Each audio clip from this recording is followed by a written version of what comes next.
Good morning everyone. শুরু হলো একটা ছুটির দিন। সকালবেলা আগে বানাবো চা। আসলে বেশ কয়েকদিন ধরে তোমরা যারা আমার ভিডিও দেখেছো তারা জানো আমার দুধ চা খেতে ভীষণ ভালো লাগছিল, কিন্তু এইরকম কন্টিনিউ করাটাও ঠিক না, ওই জন্য আবার চলে এসেছি আমি লিকার চাতে। আর ইচ্ছা আছে এখন এইটাই খাবো আর আস্তে আস্তে চিনিটাও ছাড়বো। আসলে আমার যে মোমেন্টে উইকেন্ড স্টার্ট হয় আমার এত ক্লান্তি থাকে সারা সপ্তাহ যে ওই দিনটার প্রথম হাফটা আমার কিচ্ছু ভালো লাগে না। পুরো সপ্তাহটা আমি যেরকম অ্যাক্টিভ থাকি ঠিক শনিবার বা রবিবারে এলে আমি ততটাই ইনঅ্যাক্টিভ হয়ে যাই। তো প্রথমে তো আমি ব্লিঙ্কিট থেকে একটা চাদর অর্ডার দিয়েছিলাম, সেটা আগে পাতলাম।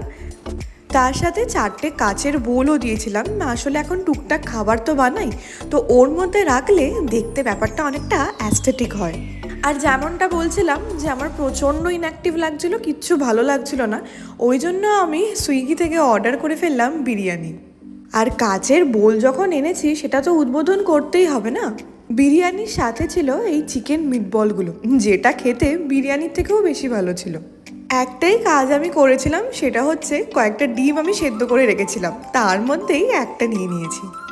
এরপর আমি দুপুরের লাঞ্চটা এনজয় করব।